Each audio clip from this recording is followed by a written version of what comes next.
Everyone, कैसे हैं आप लोग। मैं हूं सपना और वेलकम है आपका हमारे अपने यूट्यूब चैनल सपना स्टडी एकेडमी में। दोस्तों, लास्ट वीडियो में हमने एनसीईआरटी क्लास 9 का chapter number 2 physical features of India start किया हुआ था, जिसमें मैंने आपको मेजर जियोग्राफिक फीचर्स के बारे में बताया था, जिसमें हमने हिमालय माउंटेन्स को डिस्कस किया हुआ था। आगे हम कंटिन्यू करते हुए रेस्ट पार्ट को स्टडी करेंगे। तो चलिए स्टार्ट करते हैं फिजिकल फीचर्स ऑफ इंडिया। आज हम पढ़ेंगे द नॉर्दर्न प्लेन, उत्तरी मैदान। अभी लास्ट वीडियो में हमने डिस्कस किया था कि जो हिमालयन माउंटेन्स हैं वो कैसे फॉर्म हुए हैं। ओके, तो जैसे आपके हिमालयन माउंटेन्स फॉर्म हुए हैं, उनके साइड क्या है, जैसे ऊपर हिमालय से क्या आ रही है, आपकी रिवर्स आ रही है, इंडस आ रही है, गंगा आ रही है, ब्रह्मपुत्र आ रही है। तो उसमें क्या होता है, जैसे आपके पानी आ रहा है उसके साथ साथ कुछ मिट्टी भी बहा के आ जाती है। जैसे आपकी मिट्टी आएगी तो आपका जो मिट्टी है, जैसे वो एलुवियल जो सॉइल है वो क्या हो जाता है, किसी जगह पे आपका डिपॉजिट हो जाएगा। ठीक है, जैसे जहाँ जिस जगह पे आपकी जो सॉइल है वो डिपॉजिट हो रही है, वहाँ पे क्या है, एकदम प्लेन एरिया है, उस वजह से वो किसकी फॉर्मेशन होगी, द नॉर्दर्न प्लेन की। ठीक है, अभी एलुवियल डिपोजिशन है क्या, एलुवियल को हम हिंदी में बोलते हैं जलोढ़ मिट्टी। ठीक है, और आप लोगों को पता होना चाहिए कि ये जो सॉइल है ये सबसे उपजाऊ सॉइल होती है। ओके, आगे हम इसके टाइप्स को भी डिस्कस करेंगे, लेकिन उससे पहले हम नॉर्दर्न प्लेन के बारे में पढ़ लेते हैं। ये जो नॉर्दर्न प्लेन है ये स्प्रेड ओवर है 7 लाख स्क्वायर किलोमीटर। कितना एरिया है इनका, 7 लाख स्क्वायर किलोमीटर, और इनकी लेंथ है 2400 किलोमीटर, और वाइड कितने हैं ये वेरी करते हैं 240 to 320 किलोमीटर। जैसा कि मैंने आपको लोगों को बताया कि जो जलोढ़ मिट्टी है सबसे उपजाऊ मिट्टी होती है, इसलिए इसका यूज़ किस में होता है, एग्रीकल्चर में यूज़ होता है। ठीक है, एग्रीकल्चर में कैसे होगा, एकदम रिच सॉइल हमें मिल रही है, एकदम उपजाऊ मिट्टी मिल रही है, वाटर भी सही मिल रहा है, जो आपका क्लाइमेट है वो भी बहुत अच्छा है, उस वजह से इसमें यूज़ होता है आपका एग्रीकल्चर में। अभी जिस जगह पे मान लीजिए आपका क्या है, क्रॉप्स भी हो रही हैं, बाकी आपका क्लाइमेट भी अच्छा है, तो वहाँ पे क्या है, पॉपुलेशन भी एग्जिस्ट करेगी। तो ये कैसा इलाका है आपका, डेंस पॉपुलेशन, यहाँ पे क्या रहता है, पॉपुलेशन काफ़ी ज़्यादा है। आगे हम पढ़ेंगे कि नॉर्दर्न प्लेन को किस तरह से डिवाइड किया गया है। ओके, जैसे यहाँ पे आप मैप देखेंगे तो यहाँ पे हम देखते हैं कि प्लेन्स कितने टाइप के बताए हैं, Punjab plains, Ganga plain and Brahmaputra plain. Okay, इस साइड कौन सी आपकी नदी है, इंडस रिवर है, और इस साइड कौन सी है आपकी, ब्रह्मपुत्र है। ठीक है, सबसे पहले हम डिस्कस करते हैं पंजाब प्लेन्स को। ओके, तो जो पंजाब प्लेन्स है कौन से पार्ट में है, वेस्टर्न पार्ट में। इस साइड क्या है आपका, वेस्ट है। ठीक है, इस साइड आपका क्या आता है, ईस्ट, इस साइड क्या आता है, वेस्ट, इस साइड है आपका नॉर्थ एंड साउथ। कौन से पार्ट में है आपका, वेस्टर्न पार्ट में है। ठीक है, किसके साथ लगा हुआ है आपका, इंडस रिवर के साथ। जैसा कि आप लोग जानते हैं कि जो पाकिस्तान है उनमें भी कौन सी नदी बहती है आपकी, सिंधु नदी बहती है। ठीक है, इंडस रिवर है उसमें, और ये जो पाकिस्तान की जो लॉन्गेस्ट रिवर है उसका क्या नाम है, इंडस रिवर, और उसी वजह से ये पाकिस्तान की नेशनल रिवर भी इसे कहा जाता है। ठीक है, तो जो पंजाब प्लेन्स हैं इनका ऑलमोस्ट बहुत सारा हिस्सा किसमें है आपका, पाकिस्तान में है। ठीक है, नेक्स्ट है गंगा प्लेन्स। ठीक है, गंगा प्लेन्स किसकी नदियों के बीच में है, घाघर एंड तीस्ता। ओके, और कहाँ स्प्रेड है ये, नॉर्थ इंडिया में, हरियाणा, दिल्ली, यूपी, बिहार और झारखंड और वेस्ट बंगाल के कुछ हिस्सों में ये गंगा प्लेन्स पाए जाते हैं। आफ्टर देन ब्रह्मपुत्र प्लेन्स, ये किसके साथ लगे हुए हैं, ब्रह्मपुत्र नदी के साथ। ठीक है, और ये बेसिकली कहाँ पाए जाते हैं, जो इंडिया का जो ईस्टर्न पार्ट है उसमें पाए जाते हैं। ठीक है, और पर्टिकुलरली हम किसी जगह के नाम बोलें तो कौन सा है वो, असम है। अभी जो हमने प्लेन्स के बारे में पढ़ा तो हमारे माइंड में क्या थाउट आता है कि जो आपके नॉर्दर्न प्लेन है वो पूरी तरह से क्या होंगे, एकदम फ्लैट होते हैं, एकदम प्लेन होंगे, लेकिन ऐसा नहीं है। इसमें भी कुछ किसी जगह रॉक्स मिलेंगी, किसी किसी एरिया में बहुत ज़्यादा रॉक्स हैं, किसी में फॉरेस्ट मिलते हैं। तो उन्हीं के बेसिस पे हम एक बार फिर से नॉर्दर्न प्लेन को डिवाइड करते हैं, और किसके बेसिस पे करेंगे, बेस्ड ऑन रिलीफ फीचर्स, जो इनकी दिखावट है उनके बेसिस पर अब हम इन्हें फिर से डिवाइड करेंगे। ठीक है, कितने पार्ट्स में डिवाइड होता है, जैसे भाबर, तेराई, भांगर, खादर, ये सब क्या है, इनके डिवीज़न है। ठीक है, अभी मान लीजिए ये आपके माउंटेन्स हैं, हिमालयन माउंटेन्स हैं, यहाँ से आपका पानी आ रहा है। ओके, नदियों के साथ पानी, नदियों में पानी आ रहा है, तो वो सबसे पहले कहलाता है आपका रॉक होंगे, बड़ी बड़ी चट्टानें होती हैं। तो जो आपकी रॉक्स हैं, जो बड़ी बड़ी चट्टानें हैं वो किसके अंतर्गत आती हैं, आपकी भाबर के। उसके बाद आपका जो तेराई है वहाँ पे क्या आपका घास होता है, आपका फॉरेस्ट होगा, डेंस फॉरेस्ट होगा, वो किस में आगा आपका तेराई में। आगे भांगर में ऐसा होता है कि आपकी जो जलोढ़ मिट्टी है, जो एलुवियम सॉइल है, वो नदी के क्या है साइड साइड में डिपॉजिट होती जाती है। ठीक है, जो पुरानी मिट्टी होती है वो क्या है डिपॉजिट हो रही है, किस में हो रही है आपकी भांगर में।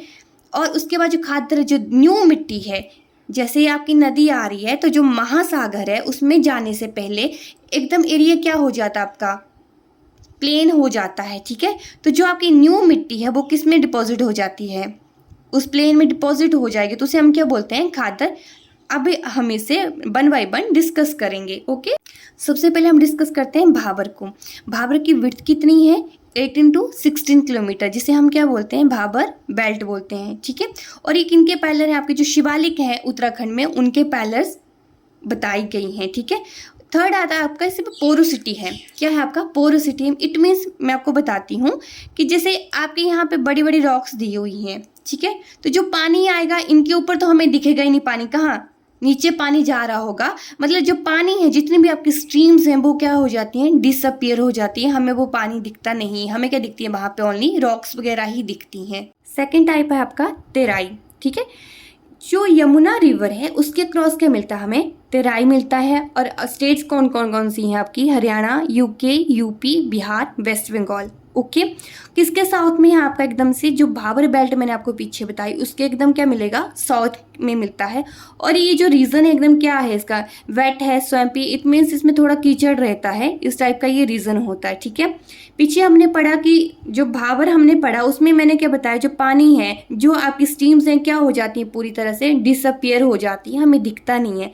जैसे ही हम इस रीजन में पहुंचते हैं हमें फिर से वो स्ट्रीम्स रीअपियर होना स्टार्ट हो जाती हैं। ठीक है, इस रीजन में काफ़ी थिक फॉरेस्ट होते हैं, वाइल्ड लाइफ भी होती है। ठीक है, इसी वजह से यहाँ पे सेंचुरी वगैरह भी होती हैं, जो वाइल्ड लाइफ सेंचुरी होती हैं वो भी एग्जिस्ट होती हैं। ठीक है, लेकिन अभी के टाइम में जो आपके एग्रीकल्चर रीजन है, जो प्लान्स बनाए गए हैं उनकी वजह से जो यहाँ के पेड़ वगैरह हैं उनका क्या कर रहे हैं काट रहे हैं उन्हें, वहाँ पे क्या हो रहा है डिफॉरेस्टेशन हो रहा है। ठीक, थर्ड टाइप इज भांगर। ओके, जितने भी हमने डिविजन्स पढ़े उन सब में जो लार्जेस्ट पार्ट किसका है आपका भांगर का है। अभी जैसे आपकी नदी में क्या आ रहा है एलुवियम सॉइल आ रही है, तो जो आपकी पुरानी मिट्टी है, जैसे आपकी यहाँ पे नदी आ रही है तो जो पुरानी मिट्टी साइड साइड में क्या होती रहती है डिपॉजिट होती जाती है, उसे हम क्या बोलते हैं कंकर। किसके नाम से जानते हैं हम कंकर के नाम से, एकदम बिल्कुल पतली छोटी छोटी कंक्रीट होती है ये। ठीक है, the fourth and last type is khadar. Okay, खादर में क्या होता है जो एकदम न्यू होगी, जो यंग मिट्टी होती है, जैसे आपके पानी में बहती हुई मिट्टी आ रही है तो भांगर में क्या हो गया आपका जो पुरानी मिट्टी है वो डिपॉजिट होगी, जो खादर है जो एकदम नई मिट्टी होगी वो वहाँ पे डिपॉजिट होती है। ठीक है, मान लीजिए आपकी कोई नदी ऊपर से बहते हुए आ रही है, यहाँ पे मान लीजिए दो नदियाँ बहते हुए आ रही हैं, जब तक एंड में पहुंचती हैं जैसे ही इन्होंने महासागर में मिलना है तो क्या होगा जैसे ही दोनों मिलेंगी आपस में तो ये जो एरिया है एकदम कैसा है प्लेन एरिया है, ऊपर से एकदम हाई स्पीड में आ रही है, यहाँ पे आके स्पीड कैसी हो जाती है बिल्कुल स्लो स्पीड हो जाती है, और जो नदी है अलग अलग से अपनी स्ट्रीम्स बना लेती हैं। इस चीज़ को हम क्या कहते हैं डेल्टा बोलते हैं। आप मुझे बताइएगा प्लीज़ कमेंट बिलो कि वर्ल्ड्स लार्जेस्ट डेल्टा कौन सा है। ओके, आपने बताना है कि विश्व का सबसे बड़ा डेल्टा कौन सा है, प्लीज़ कमेंट बिलो। ये क्या है आपका यहाँ पे डेल्टा फॉर्म होता है। ठीक है, तो जैसे पानी आपका नीचे बहेगा जो मिट्टी है ये कहाँ पे डिपॉजिट हो जाती है इधर डिपॉजिट हो जाएगी। ठीक है, ये ऑलमोस्ट एवरी ईयर आपकी रिन्यू होती रहती है। ठीक है, पुरानी मिट्टी बह जाएगी, नई मिट्टी वहाँ पे डिपॉजिट हो जाएगी। ओके, इट मीन्स कि ये वाला जो एरिया है, ये वाला जो प्लेन एरिया है मोस्ट फर्टाइल, ये सबसे ज़्यादा उपजाऊ होता है। जलोढ़ मिट्टी तो ऐसे ही उपजाऊ है लेकिन जैसे बार बार आपका न्यू होता जाता है उस वजह से ये क्या है और ज़्यादा उपजाऊ होती जाएगी। ठीक है, और ये किसके लिए आइडियल है, जो आपका इंटेंसिव एग्रीकल्चर है उसके लिए बहुत ही आइडियल आपकी रीज़न माना गया है। अभी इंटेंसिव एग्रीकल्चर क्या होता है जिसे हम गहन खेती बोलते हैं, गहन कृषि बोलते हैं। तो इसमें क्या होता है जैसे आप क्या करते हैं एक ही साल में आप 2-3 क्रॉप्स वहाँ से निकाल रहे हैं। ठीक है, आपका थोड़ा सा एरिया दिया हुआ है, लैंड एरिया थोड़ा सा है, लेकिन आप क्या है वहाँ पे लेबर यूज़ करते हैं ज़्यादा से ज़्यादा, अच्छे से अच्छे खाद वगैरह यूज़ करते हैं, उस वजह से आप क्या है एक साल में 2 या 3 आप अपनी क्रॉप्स पैदा कर लेते हैं। Next we will study the peninsular plateau पठार। ओके, सबसे पहले हम इसमें देखेंगे कि प्लेट्यू कहते किसे हैं। तो जैसे आपकी नॉर्मल लैंड है उसके ऊपर थोड़ा सा कुछ पार्ट है वो राइज अप होगा, थोड़ा सा उभरा हुआ सा हिस्सा होगा जो भी क्या है एकदम फ्लैट है, ठीक है। तो एक ऐसी फ्लैट लैंड जो किसके ऊपर राइज हुई है आपकी नॉर्मल लैंड के ऊपर, उसे हम क्या कहते हैं प्लेट्यू। सेकंड टर्म है आपकी पेनिनसुलर। इसमें क्या है आपका तीन साइड इसकी किससे टच होंगी, वाटर के साथ लगी होंगी, ठीक है। और एक साइड किससे टच होंगी आपकी लैंड से। अभी आप इस मैप में जैसे देख रहे हैं कि ये वाला जो उभरा हुआ सा हिस्सा है इसे हम क्या कहते हैं द पेनिनसुलर प्लेट्यू। ओके, इसकी 3 साइड किसके साथ टच है आपकी वाटर के साथ और एक साइड टच है आपकी लैंड के साथ। ओके, यहाँ आपकी कौन सी रिवर बह रही है, ये है आपकी नर्मदा रिवर। इसकी नॉर्थ साइड में क्या है आपका सेंट्रल हाईलैंड्स और साउथ साइड में क्या है आपका Deccan plateau. Okay, central highland में भी 2 रिवर्स आपकी आती हैं, चंबल एंड वेटपा, ठीक है। इनकी डायरेक्शन क्या है बहने की, south east to north east. इसी डायरेक्शन की वजह से जो आपका सेंट्रल हाईलैंड है वो क्या है आपका वाइडर है वेस्ट में और बिल्कुल नैरो है आपका ईस्ट में। सेंट्रल हाईलैंड को आगे 2 पार्ट्स में डिवाइड किया गया है, मालवा प्लेट्यू एंड छोटा नागपुर प्लेट्यू। जो आपका मालवा प्लेट्यू हो वो कहाँ पे स्थित है आपका वेस्ट में और छोटा नागपुर प्लेट्यू है ईस्ट में। ओके, अभी जैसे आप यहाँ पे देख रहे हैं जो नर्मदा रिवर है किन 2 रेंज के बीच में है, Vindhyan range and Satpura range. Okay, और इस साइड ये वाले जो आपको दिखाई दे रही हैं ये है आपकी अरावली हिल्स। ओके, जो आपका सेकंड पार्ट है डेक्कन प्लेट्यू, इसके भी आगे 2 टाइप्स में डिवाइड किया गया है। इसके भी आगे 2 पार्ट हैं, एक है आपका वेस्टर्न घाट जो किसमें है आपका वेस्ट में और दूसरी साइड है आपका ईस्टर्न घाट, ठीक है। इनका कितना है आपका एल्टीट्यूड 900 टू 1600 मीटर और ईस्टर्न घाट का कितना है आपका 600 मीटर। अभी जैसे ज़्यादा हाई हैं, जो वेस्टर्न घाट है ज़्यादा हाई हैं और ये वाले क्या है एकदम लो हैं, तो जो आपकी नदी बहती है उनकी डायरेक्शन क्या हो जाती है वेस्ट टू ईस्ट, पश्चिम से पूर्व की तरफ। नेक्स्ट अब हम पढ़ेंगे द इंडियन डेजर्ट और इसे हम कह सकते हैं the great Indian desert, that is Thar desert. Okay, ये कहाँ लाइक करता है towards the western margin of Aravalli hills. Okay, कहाँ पे करेगा western margin of Aravalli hills में। ओके, और यहाँ पे एक बात होती है जो डेजर्ट एरिया है आपका वहाँ पे बहुत ही कम बारिश होती है, बहुत लो रेनफॉल रहता है। कितना रहता है 150 mm पर ईयर, ठीक है। आप देख सकते हैं कि यहाँ पे कितना कम रेनफॉल होता है। ओके, जैसा कि आपका डेजर्ट है ये इंडिया और पाकिस्तान के बीच में क्या कर देता है एकदम नेचुरल बाउंड्री क्रिएट कर देता है। जो आपका वहाँ पे सैंड होता है उसकी वजह से क्या है वहाँ पे एकदम नेचुरल बाउंड्री फॉर्म हो जाती है। ओके, और यहाँ पे लूनी एक ओनली लार्ज रिवर है, क्या नाम है उसका Luni. Next is coastal plains. Okay, जैसा कि आप लोग जानते हैं कि इंडिया का बहुत सा जो पार्ट है आपका उसे क्या है आपका जो कोस्ट लाइन है बहुत सी ओशन के साथ कनेक्ट है। ओके, इसे आगे 2 पार्ट्स में डिवाइड किया हुआ है। कोस्टल प्लेन्स कौन कौन से हैं आपके, वेस्टर्न कोस्टल और सेकंड है आपका ईस्टर्न कोस्टल। ओके, जो वेस्ट साइड है उसे हम क्या कहते हैं वेस्टर्न कोस्टल और जो ईस्ट साइड है उसे हम कहते हैं ईस्टर्न कोस्ट। नाउ जो फर्स्ट पार्ट है आपका वेस्टर्न कोस्ट उसे भी हमने आगे 3 पार्ट्स में डिवाइड किया हुआ है। पहला आपका कोंकण कहाँ लाई करता है मुंबई गोवा के बीच में। ओके, आगे है कन्नड़ प्लेन जो कहाँ पे लाई करता है सेंट्रल स्ट्रेच में और मालाबार कोस्ट क्या है आपका जो साउदर्न स्ट्रेच है आपका उसे हम क्या कहते हैं मालाबार कोस्ट।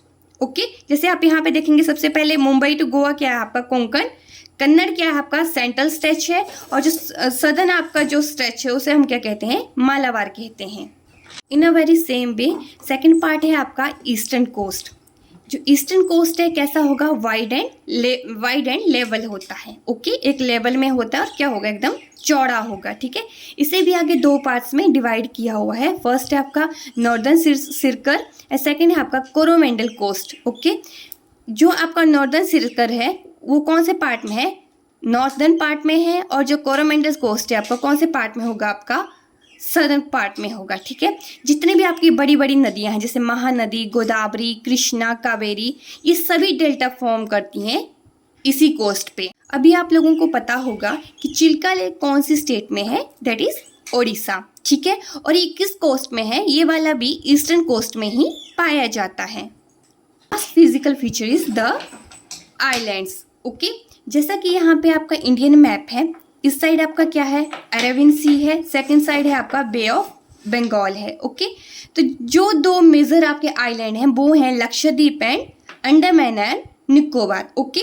लक्षद्वीप कहाँ पाया जाता है आपका, अरेबियन सी में, और अंडमान एंड निकोबार कहाँ पाया जाता है आपका, वे ऑफ बंगाल में, ओके। जो लक्षद्वीप आपका आइलैंड है उसे हम पहले लक्षद्वीप के नाम से नहीं जानते थे, इसके डिफरेंट डिफरेंट नाम होते थे, लक्काद्वीप, मिनिकॉय, अमेडिवी आइलैंड, ओके। उसके बाद 1973 में इसे नाम दिया गया आपका लक्षद्वीप, जिसका कितना एरिया है 32 स्क्वायर किलोमीटर, और इसकी कैपिटल कहाँ है, कवरत्ती। सेम वे जो आपका सेकंड आइलैंड है अंडमान एंड निकोबार, इसकी कैपिटल कहाँ है, पोर्ट ब्लेयर, और इसमें क्या है, एकदम थिक फॉरेस्ट पाए जाते हैं, ठीक है। क्या क्या होंगे इसमें, थिक फॉरेस्ट पाए जाते हैं, और साथ ही में जो कहाँ लाई करता है, ये बे ऑफ बंगाल में। यहाँ पे एक एक्टिव वोल्केनो भी है, ठीक है। कहाँ पे पाया जाता है वो, वेरेन आइलैंड में। अभी इस चैप्टर से हमें क्या क्या देखने को मिला कि जो हमारे फिजिकल फीचर्स हैं, इंडिया के जो फिजिकल फीचर्स हैं लाइक माउंटेन्स, वो क्या प्रोवाइड करते हैं, वाटर एंड फॉरेस्ट बेल्ट। आपके जो नर्दर्न प्लेन्स हैं वो क्या प्रोवाइड करते हैं, वेज फॉर अर्ली सिविलाइजेशन। वैसे प्लेट्यू मिनरल्स है, इसे स्टोर ऑफ मिनरल्स भी कहा जाता है। और जो कोस्टल रीजन और आइलैंड हैं किसके लिए यूज़फुल हैं, ये जैसे फिशिंग हो गया, पोर्ट के हो गया, इन सब के लिए ये यूज़फुल हैं। तो इनसे हमें पता चलता है कि जितने भी आपके फिजिकल जो आपके फीचर्स हैं इंडिया के, एक दूसरे को क्या करते हैं, कॉम्प्लीमेंट करते हैं। क्या करते हैं, कॉम्प्लीमेंट करते हैं। तो उसी तरह आप भी मुझे कॉम्प्लीमेंट कीजिए अपने लाइक, शेयर और सब्सक्राइब से, ओके। तब तक के लिए थैंक यू, एंड मिलते हैं अभी नेक्स्ट वीडियो में। तब तक please do like, share and subscribe to my YouTube channel. Thank you.